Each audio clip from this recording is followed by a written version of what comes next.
Hello, I hope सब सही होंगे। ये मैंने ब्लैक लेबल सीरीज़ चालू करी है। तो ब्लैक लेबल के बारे में मैं बहुत सारी इंटरेस्टिंग चीज़ें बता रहा हूँ जो मे बी शायद लोगों को पता हो, नहीं पता हो, बट मोस्टली मैं उन लोगों के लिए बता रहा हूँ जैसे मैं था कि जब मैं सर्विस में जब नया जॉइन करा था मैंने, तो मेरे को कोई था नहीं बताने वाला, मैं बस अकेला ढूंढता रहता था। फिर मेरे को मेरे एक सीनियर मिले, उन्होंने मेरे को बताना चालू करी ये सारी चीज़ें कि ऐसे ऐसे होता है, वैसे मतलब इन सब चीज़ों के बारे में। तो मैं ये चीज़ दूसरों के साथ नहीं होने देना चाहता कि उनको ऐसा फ़ील ना हो कि कोई है ही नहीं बताने वाला। कि मतलब गूगल पे भी कितना ही देख लोगे आप, जब तक प्रैक्टिकल कोई बताएगा नहीं, दिखाएगा नहीं, समझाएगा नहीं, जब तक नहीं समझ आता। तो चलिए शुरू करते हैं। तो जॉन वॉकर और उसके फादर फर्स्ट पहले मतलब फार्मर थे, किसान थे दोनों के दोनों। मतलब वो उसके अपने फादर की हेल्प वगैरह करता था। तो 1919 में उसके फादर की डेथ हो गई। तो उसके फादर की डेथ के बाद जॉन वॉकर ने अपने फार्म को पूरा सोल्ड कर दिया, मतलब बेच दिया। उसके बाद उसने उस पैसे को कहीं इन्वेस्ट करने के लिए उसने एक इटालियन वेयर हाउस ख़रीदा, जिसको उसने कन्वर्ट कर दिया ग्रोसरी और वाइन एंड स्पिरिट शॉप के अंदर, high street in Kilmarnock in Scotland में। सारा का सारा वही अपनी मैनेज वगैरह करता था एक टीनेज में, क्योंकि बहुत छोटा था वो, 1820 की बात है। तो टीनेज ये लिकर वगैरह बनानी चालू करी। तो उसके बाद उसने अपना जो नाम है वो लेबल के ऊपर लगाना चालू करा। तो उस टाइम उसका नाम ये होता था blended malt age Walker's Kilmarnock whisky. फिर उसके बाद क्या हुआ, थोड़े टाइम बाद जॉन वॉकर की भी डेथ हो गई 1857 में। और फिर उसका जो ब्रांड था उसके बाद बहुत पॉपुलर बनने लग गया वो ब्रांड, क्योंकि वो ब्लेंडेड विस्की बहुत ज़्यादा बना रहे थे। फिर उसके बाद जो उसकी कंपनी थी, तो उसके सन ने, अलेक्जेंडर ने उसको, और उसके बेटे ने, लाइक ग्रैंड सन ने, अलेक्जेंडर टू ने ये कंटिन्यू करी कंपनी। सो पॉज उसके बाद जब उनके दोनों बेटे ने और ग्रैंड सन ने कंपनी को वापस चालू करा, तो अलेक्जेंडर ने इंट्रोड्यूस करा सिग्नेचर स्क्वायर बॉटल।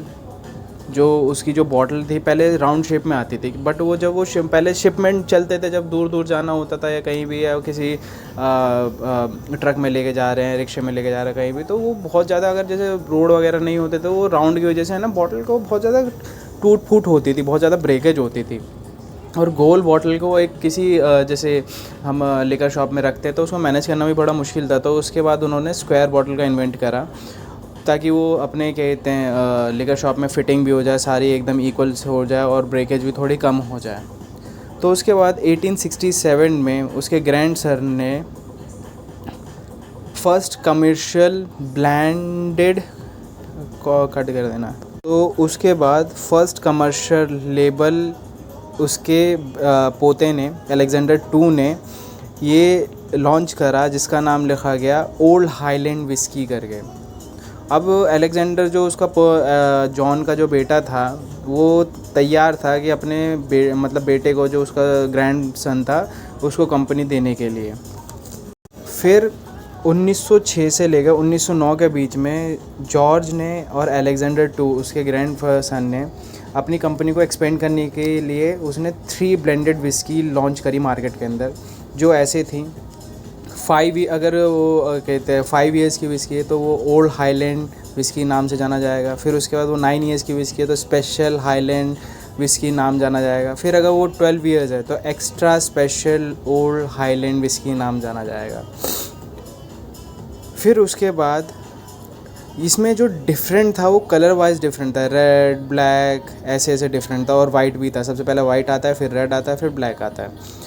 फिर लोगों ने फिर वही वाली जो मैंने पिछली आपको वीडियो में बताया गया, लोगों ने फिर उसको लेवल जो कलर था, क्योंकि नाम बहुत बड़ा था तो कलर की वजह से उन्होंने बॉटल को नाम लेना चालू करा। वो रेड कलर की, ग्रीन कलर की, वाइट कलर की, ब्लू कलर, ब्लैक कलर की, तो ऐसे से मेरे को दो, तो उन्होंने उस लेवल को चेंज करा। फिर उसके बाद में जब उनको पता चला, फिर 1909 में कार्टूनिस्ट था, पॉज करना है। फिर 1909 में एक कार्टूनिस्ट थे, एक सेकेंड, हाँ, फिर 1909 में एक कार्टूनिस्ट थे टॉम ब्राउन करके। उन्होंने एक कहते हैं एक फ़ोटो बनाई, स्टर्डिंग मैन का लोगो बनाया, जो जॉन ब्लैक लेबल के ऊपर है, जो चलता हुआ। फिर उसके बाद उसने ब्रांड को रीब्रांड करा, मतलब वापस से बनाया और सब चीज़ सही करी। तो ओल्ड हाईलैंड जो विस्की थी तो उसको इस बार 6 ईयर्स कर दिया। जो जो पूरा नहीं, ओल्ड हाईलैंड जो विस्की थी 6 ईयर्स, उसको उसने नाम बदल के रख दिया जॉनी वॉकर वाइट लेबल। फिर उसके बाद जो स्पेशल ओल्ड हाईलैंड विस्की थी वो 10 साल की 10 ईयर्स एज थी, उसको कर दिया रेड लेबल। फिर उसके बाद extra special old highland whisky थी 12 ईयर्स में, उसको कर दिया ब्लैक लेबल। और जो स्टार्टिंग मैन है बेसिकली कोई नहीं है, ये जॉन वॉकर जो जिसने कंपनी स्टार्ट करी थी, अलेक्जेंडर का जो फादर थे उन्होंने कंपनी स्टार्ट करी थी, तो ये उनका लोगो था। और स्टार्टिंग मैन का ये लोगो का मतलब ये है कीप वॉकिंग का मतलब। और ये कीप स्टार्टिंग मैन ही जॉन वॉकर की एक पूरी फ़ोटो है, तो उससे मिलती जुलती, क्योंकि उस टाइम पे ये जो तरीका था कपड़े पहनने का एक छड़ी के साथ, तो ये बहुत उसमें था ट्रेंड में, तो उसके फादर ऐसे ही चलते थे, तो उनसे ही इंस्पायर हो गए उन्होंने। ये टॉम ब्राउन ने कार्टून बनाया है इसका स्टार्टिंग मैन का। स्टार्टिंग मैन का मैंने फिर बताया, स्टार्टिंग मैन का मतलब है कीप वॉकिंग, कि कंपनी आगे बढ़ती रहे बस। थैंक यू सो मच मेरे को सुनने के लिए, बहुत बहुत शुक्रिया आपका।